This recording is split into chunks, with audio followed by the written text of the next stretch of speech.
Muy bien, continuamos con el estudio de Epístolas Paulinas 1. En esta clase, este es el primer video.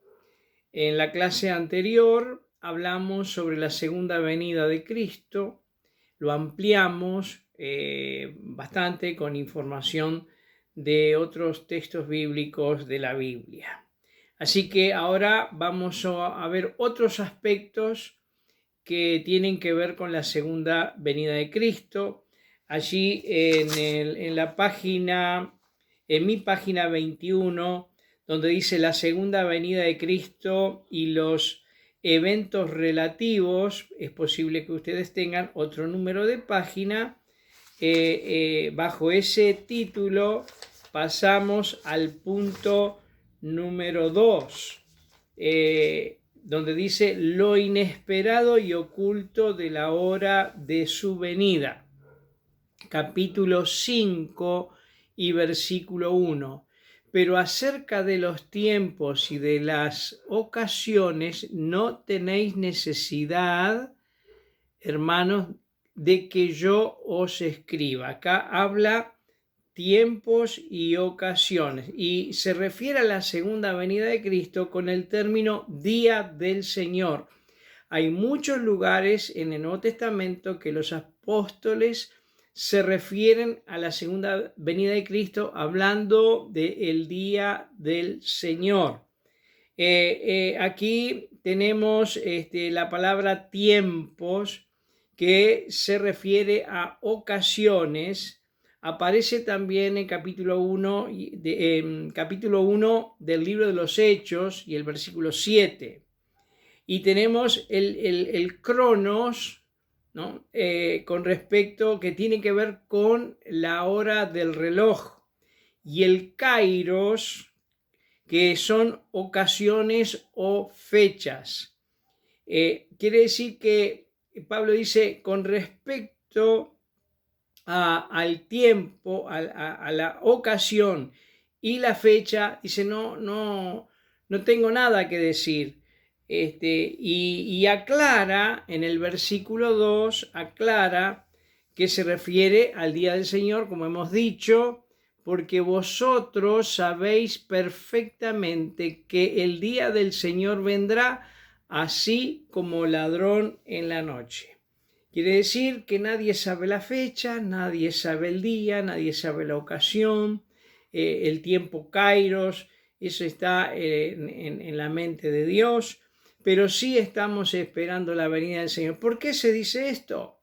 Y porque algunos ya habían dicho que el Señor ya había venido.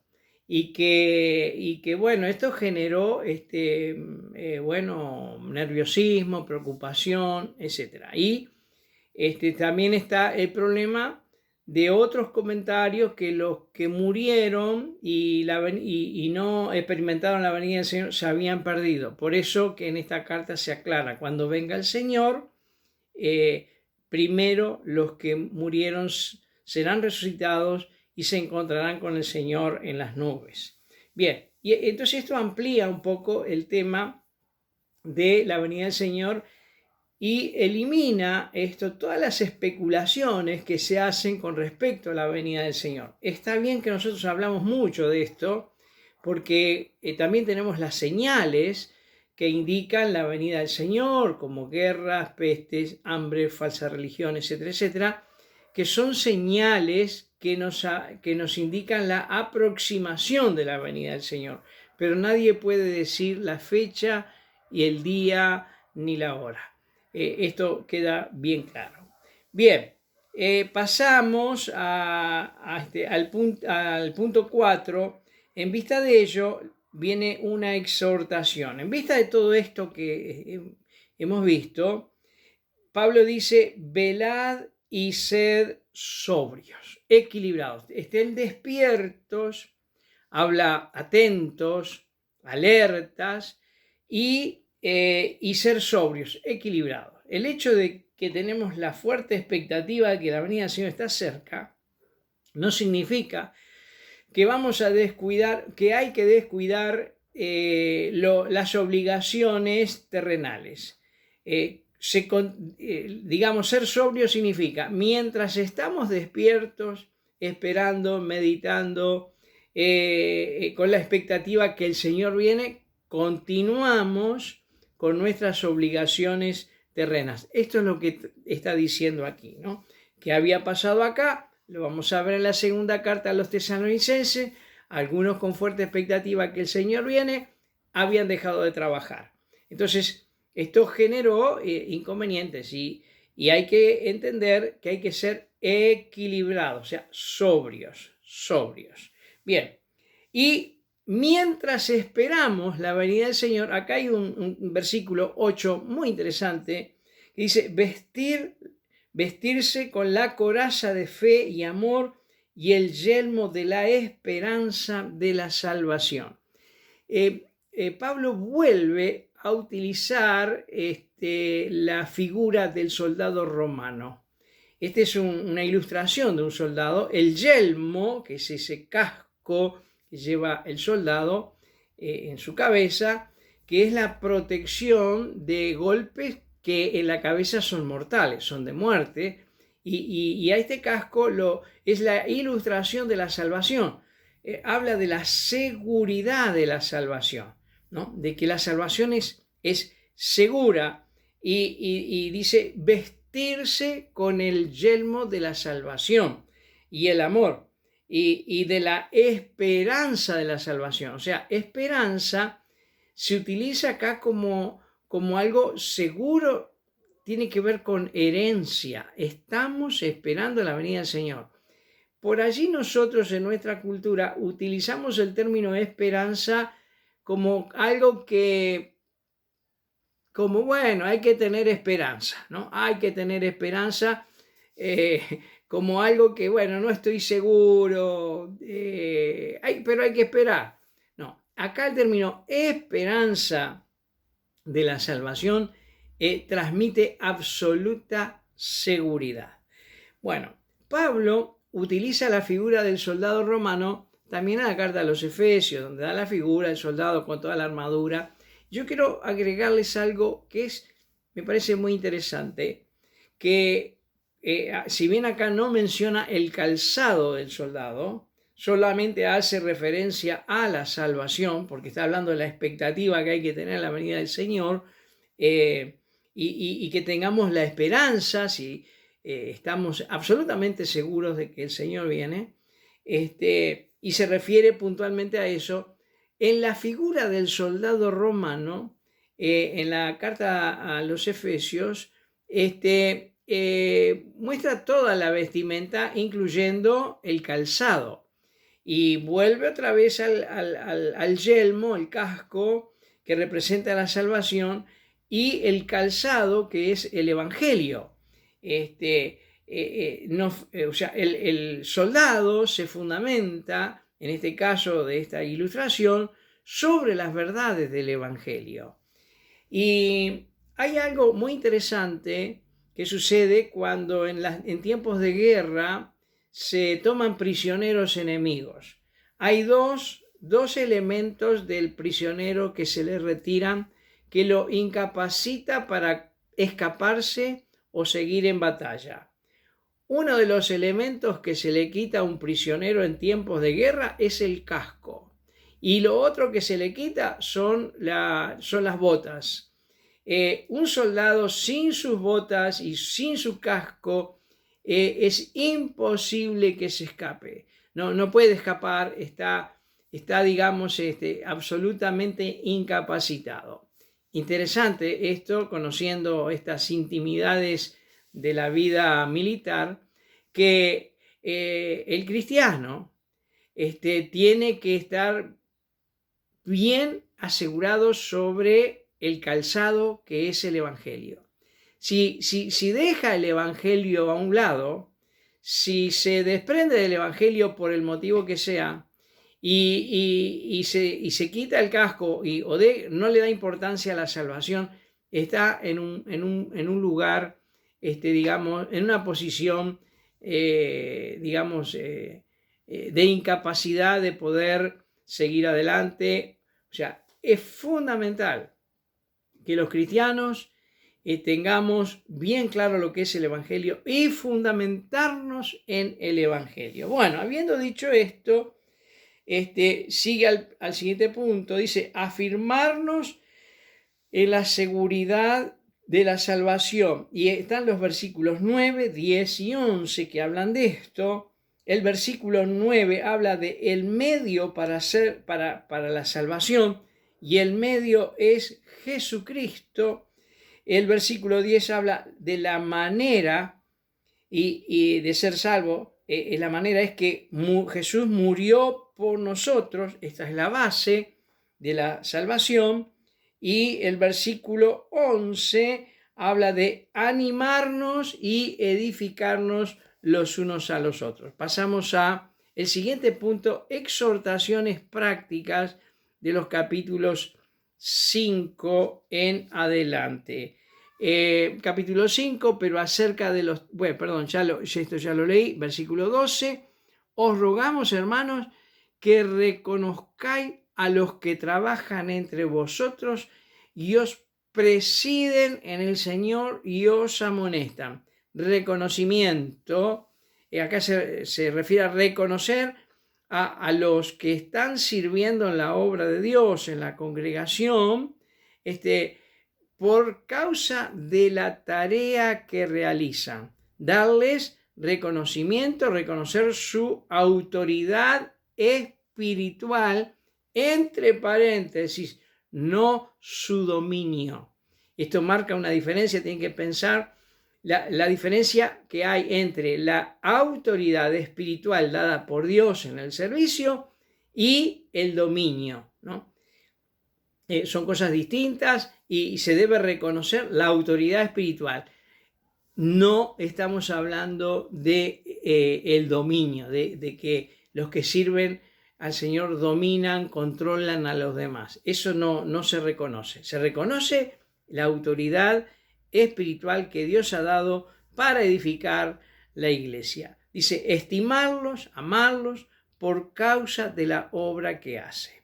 Después vienen otros asuntitos que va a corregir. Versículo 14 dice, amonestar a los que andan desordenadamente, a los ociosos, ¿no? Amonestar quiere decir instruir o corregir. ¿De qué manera? No no desde una posición dominante, porque yo soy autoridad, sino que amonestar quiere decir instruirlos, utilizando la palabra del Señor, mostrándoles a través de la palabra de que les conviene cambiar su actitud, procurar mediante la exposición de la Escritura y de las verdades, persuadirlos a que cambien su actitud. Esto es amonestar. Amonestar no es avergonzar públicamente, denunciar públicamente, hacer sentir mal porque están haciendo... No, amonestar tiene que ver con ese trabajo personal de tratar de persuadir con la Escritura, con las verdades escriturales, de que cambie su actitud o sus maneras de vivir. Entonces, interesante este detalle. Consolar a los desanimados, o sea, alentarlos, ¿no? A que desanimados, me parece que de tanto en tanto andamos todos, ¿no? Nos pasan algunas cosas que baja el nivel del ánimo. Acá lo que creo que tiene que ver son la falta de coraje que a veces tiene una persona para afrontar los problemas y las dificultades. Hay una falta, hay un decaimiento. Bueno, animarlos a que tomen valor para enfrentar los problemas. No, nosotros oramos para que se vayan los problemas y que las personas no tengan más problemas. Pero los problemas van a venir mientras estemos en este mundo, las luchas, los problemas, las dificultades. ¿Y qué hacemos? Hay que animar a los hermanos a que tomen coraje para enfrentar los problemas. Por eso la figura del soldado en las cartas de Pablo, ¿no? El soldado tiene que enfrentar lo que se le viene adelante. Y así es la vida cristiana. Hay cristianos que son como bebés, que siempre hay que estarlos cuidando, tienen Bueno, el primer año, el segundo, el tercero, tienen 15 años, tienen 20 años y siempre hay que estarlos animando. Bueno, ya acá hay un temita, hay algún problemita. O sea, animarlos a enfrentar las dificultades y problemas, ¿no? Eso quiere decir consolar a los desanimados, sostener a los débiles. Bueno, ¿quiénes son los débiles? Los débiles no se refiere a la economía, no se refiere a problemas de salud. Los débiles son las personas que no resisten la tentación. Cuando viene el momento de tentación, no lo resiste. Bueno, sostener a los débiles, ¿no? Ayudarlos para que puedan resistir los tiempos de tentación, ¿no? Esto es muy necesario. Ellos necesitan que alguien los apoye para poder resistir el pecado que golpea las puertas de su vida. El versículo 15 dice, no pagar mal por mal. Esto ya lo tenemos claro. Punto 7, procurar siempre lo bueno entre los hermanos y para con todos, ¿no? Procurar se puede traducir como perseguir. Perseguir tiene el sentido de procurar algo con ahínco, con ganas, ¿no? No solamente para los hermanos, sino para con todos. Estar siempre gozosos. Versículo 16.